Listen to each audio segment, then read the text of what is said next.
I once smoked with an old man named Randall. We called him Randy. He looked to be about in his early 60s. One night when we were talking, he asked me, You seen them yet? Seen who? The ghosts. This graveyard is haunted, you know. Why do you think they pay us so well? I couldn't help it. I burst out laughing. Oh. The old man looked at me offended, saying, I'm serious.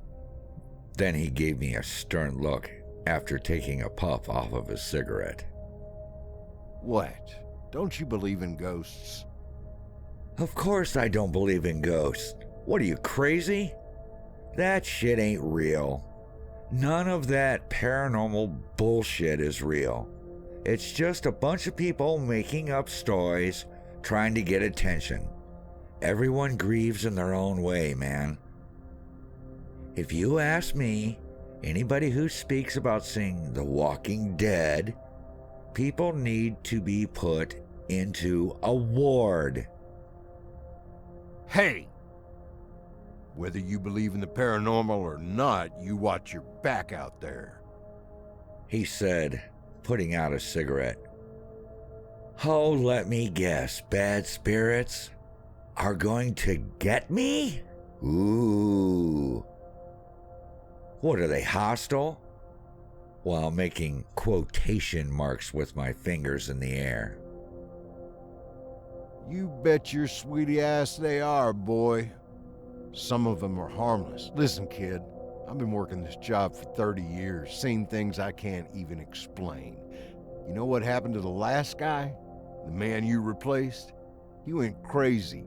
Said he started hearing voices in his head. You know, I don't have time for this shit, dude. I'm just trying to get my shift over with and go home. Look, man, I appreciate you trying to warn me or whatever, and I think it's cool. You still have an open mind at your age, but I just don't believe in that shit. I have to get back to work, or Joe will wring my neck. It was nice speaking with you, Randy. Have a good night. We said our goodbyes and parted ways. I went to continue collecting the bouquets now wilting around the cemetery. I came across a row of tombstones. Some was so old they had moss growing all over them. Some of the words were fading away, but if I'd looked closely, I could almost read the inscriptions. It amazed me how strong they still stood there, looking ancient and strong despite centuries and decades of abuse from the weather. I came across a medium-sized tombstone. I stopped to examine it, and it read, "In loving memory of Benjamin G. Wright, loving father and leader. He left too soon and took with him the love of many others. His absence is silent grief in his life, a beautiful memory. He forever will be missed. 1422 to 1456. I read all the other tombstones as I made my way down the row picking up flowers. I came across one that looked fancy. The tombstone towered over me. I was curious about who deserved such special treatment. I read the stone. Rest in peace, Claudia B. Rockwell, loving mother, aunt, wife, sister, and grandma. Should we lose each other in the shadow of the evening trees, I will wait for you, and should I fall behind, wait for me. We will forever love you. Thank you for your blessing. Thank you for your music. 1943 to 1995. Huh. She died recently. I wonder if she was a singer. I thought to myself sadly. I never heard of her music. I went to read the next tombstone until I heard a noise behind me that sounded like footsteps. I turned around, but nobody was there. I start to get a weird feeling that I was being watched. I hear more footsteps behind me, so I turn again, trying to be faster this time. But nothing. Hello? Hello, is anybody there? I call out in the foggy darkness, but I couldn't see anything past the fog. Why was it so foggy out here? It was cold like winter temperatures, which didn't make any sense because it was the middle of summer. Then I started to hear grave bells ring.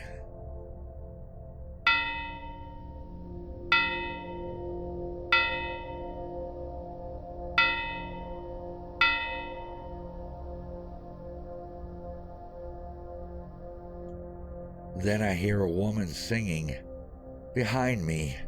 Her voice echoed throughout the graveyard. She sang slowly and scratchily. Tiptoe through the window, by the window, that is where I'll become. Tiptoe through the tulips with me.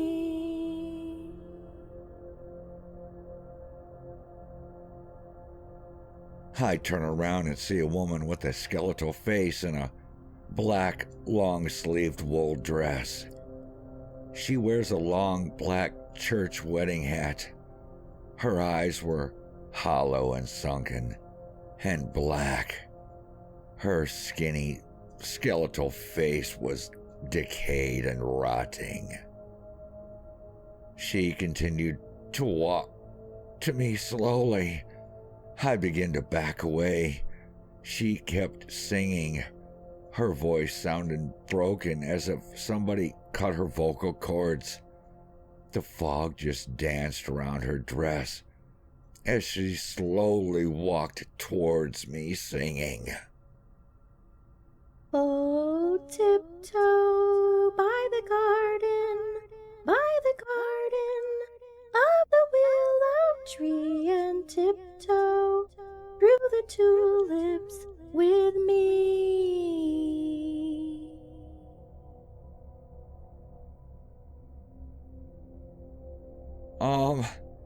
Ma'am? You know you're not supposed to be here, right? It's way past visiting hours. Unfortunately, I'm going to have to ask you to leave. Join us. The woman looked at me for a long moment. Then she started screaming at the top of her lungs. Long, sharp teeth sprouted from her mouth as her mouth slowly began stretching wider and wider with each scream. Her scream filled the graveyard. She ran towards me with both of her arms out, as if she was going to embrace me in a death hug. I ran in the opposite direction, afraid, heart racing like a NASCAR engine. As I was being chased, I could hear voices of children, women, and men singing in unison. Tiptoe through the window, by the window, that is where I'll become. Tiptoe through the tulips with me. And if I kiss you in the garden, Keep the showers away. Tiptoe through the window, Keep the by the showers away. window, that is where I'll become. Tiptoe through I the turned around and seen the eyeless woman getting closer. I could see her more clearly as the moonlight mixed with the lamps of the graveyard. Her decaying skeletal face, her skeletal hands reaching out for me. I could see a tiny red glow in the darkness of each eye socket. She screamed and screamed as she made her way towards me, running faster and faster with each step. I didn't stop. I kept going. I hauled ass out of there, running faster than I ever ran in my entire life. I didn't dare look back as I heard her screams draw closer and closer. I finally got to the graveyard gates and ran through them, shutting and locking them behind me. When I looked up, the woman in the dress was gone. 3 days have passed since then. I sat in my living room drinking cold bourbon I keep stored in the freezer. I was still trying to process what I saw that night. I haven't spoken to anyone for the past few days. I couldn't even form words when I tried. Old man Randy's voice echoed in my head. Have you seen them yet? The ghosts. This graveyard's haunted, you know.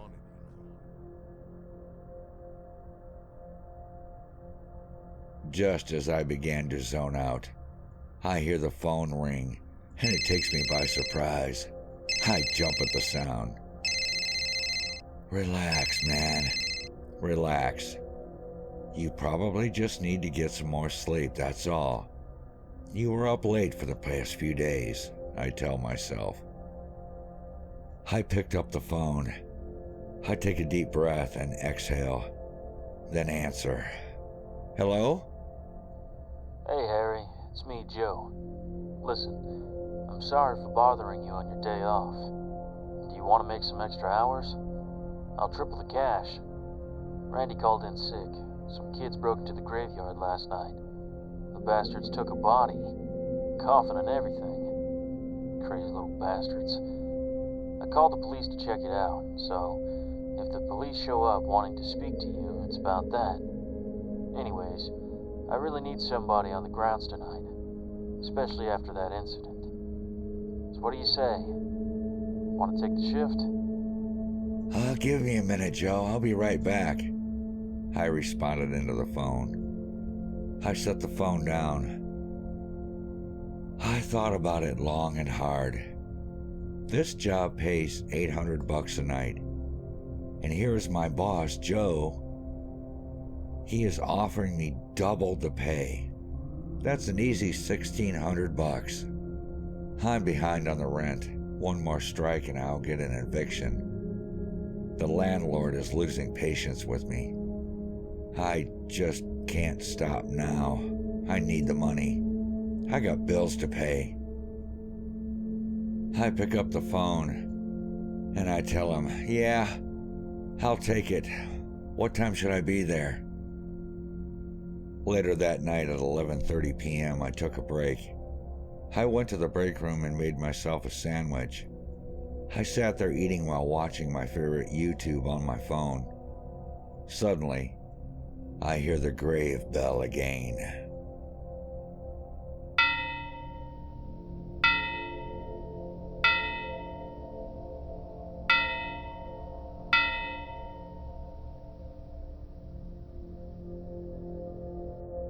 Well, then I hear a giggle. It sounded like a little boy. I sniffed the air. Something smelled like it was burning. I hear the giggle again. I see a bright light coming from down the hallway, outside the break room door. I set down my sandwich and get up. I walk slowly and cautiously towards the door. The smell got stronger. It smelled like burnt meat with plastic. I got to the door, but before I could open it, something sharp hit me in the back of the head. God damn it! I holler in pain and jump out of fear. I turned around and nobody was there. I looked down to see what had hit me. It was a butter knife. What the fuck? I asked myself. Then, the lights in the break room began to flicker. Kitchen drawers open and shut violently, and pictures fly off the walls as if somebody was pulling them off and throwing them one by one. The drawers in the kitchen yank open, and all the silverware hovers into the air before flying directly at me. I duck down, avoiding the attack. The cabinets begin to open and shut now. The microwave turns on, and the refrigerator doors violently crash open. I run out of the room and down the hallway. I look down the hallway to see a bright light and smoke. Holy shit, a fire! I yelled and I ran to get the fire extinguisher. I ran to the end of the hallway, the flames growing larger as I approached. I began to spray foam on the flames, putting them out slowly but surely. Smoke filled the air, choking me up as I backed away. I hear that little giggle again. I look down at the end of the hallway.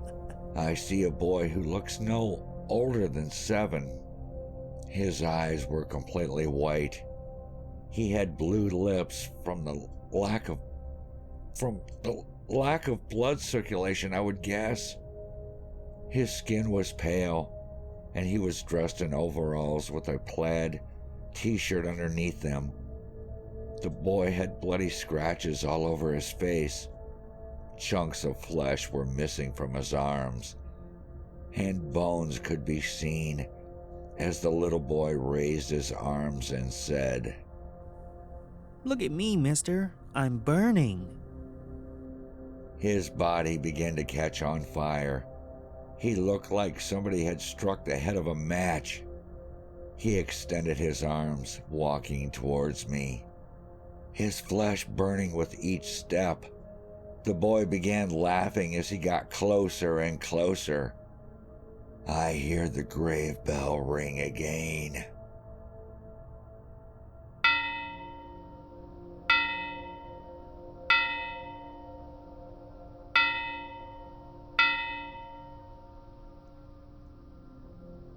I yelled as loud as I could as I ran for the exit. I ran out of the building, still screaming like a maniac. My heart was pounding. I stood there outside trying to catch my breath. When I looked back, the little boy was gone, as if he was never there. Okay, now I am really completely fucking freaked out. No. I refuse to believe any of this ghost bullshit. It was a fire. That's it. Nothing else. It was probably caused by that little punk-ass kid. I say to myself as I pull out my phone and call 911. 911, what's your emergency? I hold the phone close and tell her what happened. You need to send somebody out here right now. No, there's a little kid up here causing fires. I don't know. I don't know how he got here. The operator asked for a description of the little arsonist. I told her what he was wearing. Yes, I think he's still around. He's still in the break facility. It's the only building in the cemetery. The address is 4902 Laurel Hill Boulevard, Woodside. The operator asked me to repeat myself due to interference. Hello, sir? Sir? You're breaking up. I can't hear you. Sir, can you please? And just like that, the signal drops. Fuck! What the fuck is going on? I had to hold back an urge to throw my phone. I looked down, breathing hard, trying to gather myself. I try to calm down, but when I look up, I get taken by surprise and relief. Suddenly, I see red and blue lights at the cemetery gate entrance. I see them flashing in the distance through the fog. I was so relieved. I ran like a track star to the gate entrance, embracing the sound of the katydids and crickets as I ran towards the gate. Suddenly, I hear a deep southern voice call out from behind me. Howdy, partner. I reckon you're the one who called. I turn around swiftly and see an officer wearing a tan-brown sheriff's or deputy's uniform, a Western-style uniform, and a Stetson-style hat. He was wearing black tinted glasses. The officer looked to be about in his mid-30s, proudly sporting a thick mustache above his lips. I stare at him in confusion and reply, yeah, I'm the one who called, but how did you get here? I never saw you come in. I didn't even hear you walking up behind me. The officer slowly walks towards me with his hands in his pockets. Well, son, I was in the area when I got the call. I took the back entrance. You called us sounding as nervous as a whore in church. He began looking around the cemetery as if he were admiring it. Yes, sir, because I saw a fire inside while I was eating in the break room. I put out the fire and I see this little kid who was wearing horror makeup, obviously, trying to scare me. I don't know how he did it. Somehow he set himself ablaze and started walking towards me. Must have been a pyrotechnic trick, I guess. I explained to the officer before examining the cemetery with my eyes and looking around for the kid. The police officer shoots me a look, then points over to the break facility. He says, You mean that boy right there? Yes, that's him. That's that little bastard right there. The little boy peered over from the side of an old building. His eyes were completely white, his hair dangling, revealing a bloody wound on his head, bloody cuts all over his face. He began laughing and giggling, holding his mouth as if he was trying to resist laughing. Whoa, calm your horses, partner. You're as jumpy as spit on a hot skillet. Sir, you need to get that boy now before he causes more damage to the property, I said, trying not to raise my voice and stay calm. And where's the fire department? Then a bulb went off in my head. I stare at the officer in fear. Wait a minute. You said you came through the back entrance. The cemetery doesn't have a back entrance. The sheriff deputy chuckles. Then he tells me. Yeah, you're right. It doesn't. I hear the grave bells ring louder than ever.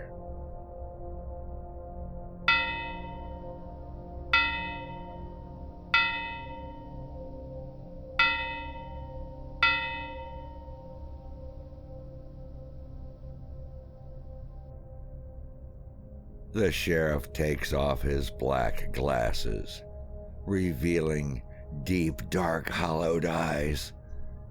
His eye sockets were soaked in darkness. They had no eyeballs. But blood began to leak from them, from the sockets. Then he smiled, showing sharp, dirty teeth. The officer then puts both hands on his face. He begins to pull at his face until he rips it completely off. The sound of the skin tearing sounded like ripping paper. He pulled his face off, then ripped his lips off. His face is now covered in blood, showing the facial muscles beneath. He began to chuckle loudly. It sounded like he had 100 voices laughing with him.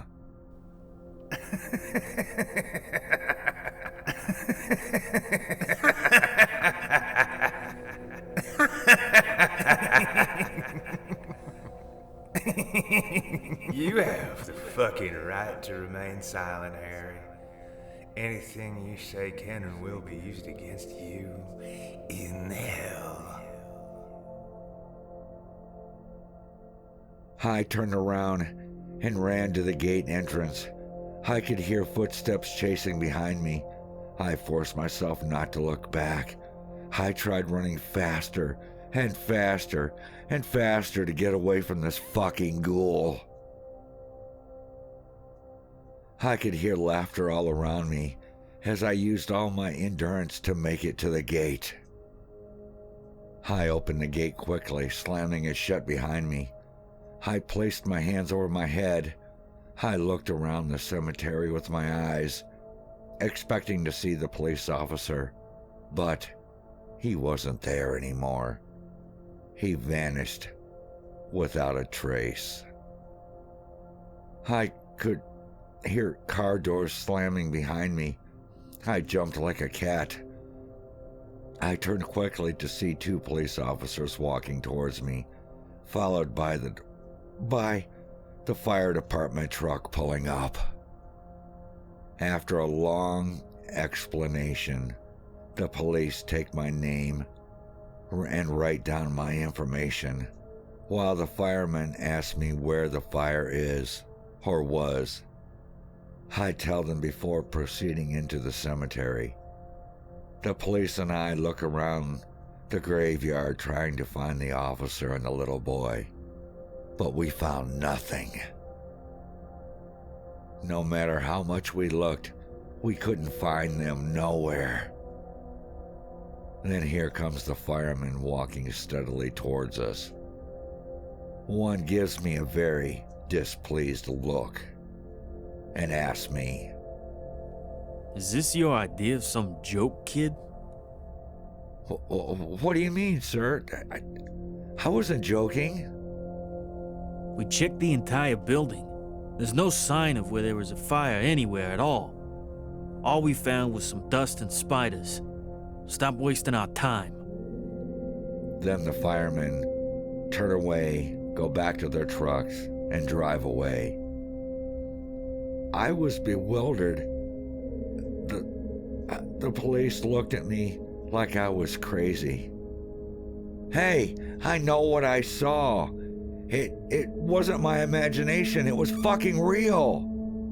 We never said you didn't, man. The officers give me a tired and concerned look.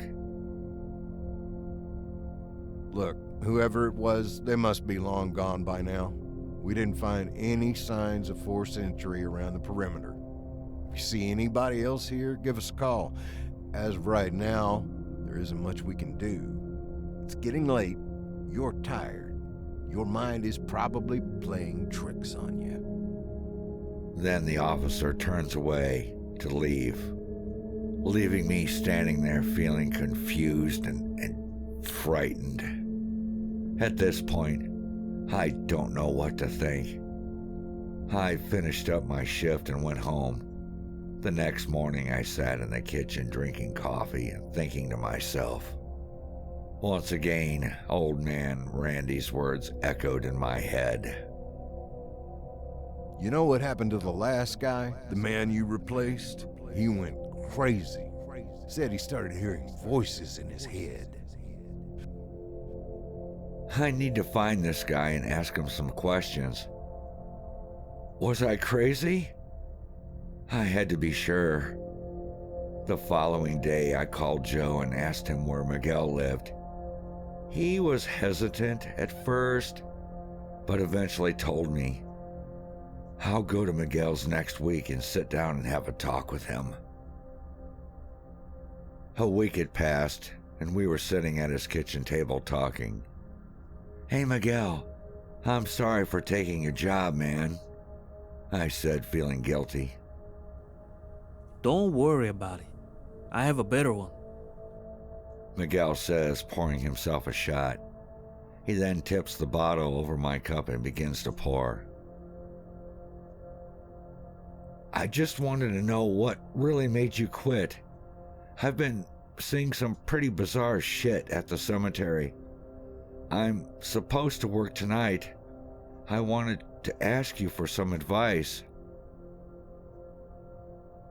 So, what made you quit working at the cemetery? Miguel looks up from his phone and gives me a horrified expression. The color flushed from his face. He looked around nervously, then back to me. You still work there? Well, yeah, I still work there. I gotta pay bills somehow. He looks me in the eyes with a serious, troublesome expression. It looks like he's gonna start sweating any minute now. If you know what's best for yourself, you will quit that job tonight. Why? Why should I quit the job? What's going on there? Miguel begins to freak out. Then he grabs me by the shoulders and looks me in the eye, saying, I still hear voices in my head. You know how I got this scar on my face? A shovel came flying at me like a freaking rocket. I had to get 20 stitches. I push his hands off of me and begin to back away slowly. Miguel walks forward slowly, with a crazed look on his face. His eyes widen. He gets close, saying, Do you think it's a coincidence that the last 5 other people before us died? Oh, but they don't want to tell you that, do they? The 5 is the only bodies they've been found. There is most likely more that we don't know about. I couldn't back up any further. I felt the wall behind me halt my movement. Miguel stood in front of me, saying, The dead don't envy the living, Harry. They hate us. They're jealous because we're alive and they're not. Just because you can't see them doesn't mean they aren't there. Hey man, I just forgot. I need to go home to do something. It was nice talking to you, Miguel, I said as I made my way to the front door of the house preparing to leave. I hear Miguel yell at me from behind. You can't kill someone who is already dead, Harry. You can't hurt them, but they damn sure can hurt you. Quit that job, Harry. Quit that freaking job before it's too late.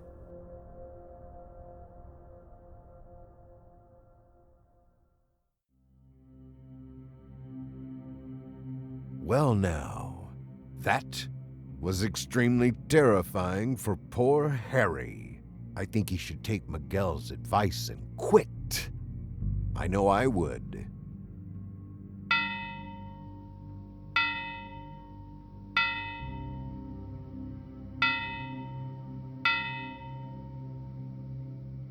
Oh, hell, the bells. Well, it's time for me to go. Be sure and join me here at Dark and Disturbed Tales for part 2 of The Graveyard Shift. I am your Undertaker, Steve Taylor. Until next time, pleasant dreams.